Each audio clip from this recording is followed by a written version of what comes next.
AP cabinet ఇవాళ సమావేశం కానుంది. ఉదయం 11 గంటలకు ఈ సమావేశం జరగనుంది. ఏపీ సీఎం చంద్రబాబు పలు కీలక అంశాలపై ఈ కేబినెట్ భేటీలో చర్చించనున్నారు, తీర్మానాల్ని ఆమోదించనున్నారు. ముఖ్యంగా ఆగస్టు 15 నుంచే ఏపీలో మహిళలకు ఉచిత బస్సు పథకాన్ని అమలు చేసేందుకు సిద్ధమైంది కూటమి సర్కార్. దీనికి సంబంధించిన మార్గదర్శకాలు, విధి విధానాలపై కేబినెట్లో చర్చించి నిర్ణయం తీసుకోనున్నారు. జిల్లాల పరిధిలో మాత్రమే ఈ ఉచిత ప్రయాణాలు ఉంటాయని తెలుస్తోంది.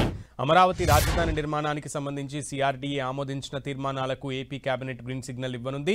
అమరావతి రాజధాని కోసం అదనంగా సేకరించే భూ సమీకరణకు సంబంధించిన అంశాలను కూడా ఏపీ కేబినెట్ సమావేశంలో చర్చించబోతున్నారు.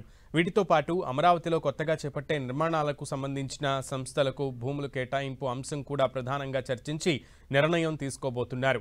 అమరావతిలో నిర్మాణాలు పునఃప్రారంభానికి నోచుకున్న నేపథ్యంలో ఈ పనుల్లో వేగం పెంచాలని ప్రభుత్వం నిర్ణయించింది.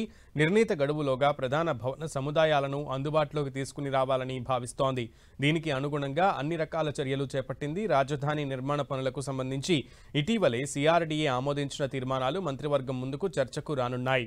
వాటిని మంత్రివర్గం గ్రీన్ సిగ్నల్ ఇవ్వడం ఖాయంగా కనిపిస్తోంది.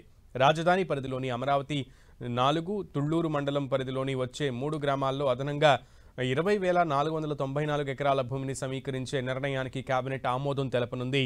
మందడం, రాయపూడి, పిచ్చుకలపాలెంలోని ఫైనాన్స్ స్పోర్ట్స్ సిటీల్లో దాదాపు 58 ఎకరాల్లో హైడెన్సిటీ రెసిడెన్షియల్ జోన్, మిశ్రమ అభివృద్ధి ప్రాజెక్టుల నిర్మాణానికి రిక్వెస్ట్ ఫర్ ప్రపోజల్స్ పిలవడానికి మంత్రివర్గం పచ్చజెండా ఇవ్వనుంది.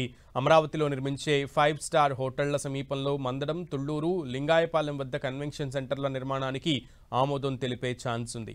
CBI, geological survey of India, Pullela Gopichand badminton academy, MSK Prasad cricket academy, KIMS సహా 16 సంస్థలకు 65 ఎకరాల మేర భూ కేటాయింపులకు మంత్రివర్గం గ్రీన్ సిగ్నల్ ఇవ్వొచ్చు. రాజధానిలోని ఈ 15 రహదారిపై 6 లేన్ల ఆర్ఓబి నిర్మాణం, పొట్టి శ్రీరాములు, అల్లూరి సీతారామరాజు స్మారక చిహ్నాలను నెలకొల్పడానికి అవసరమైన స్థలం కేటాయించడానికి మంత్రివర్గం ఆమోదం తెలిపే ఛాన్స్ ఉంది.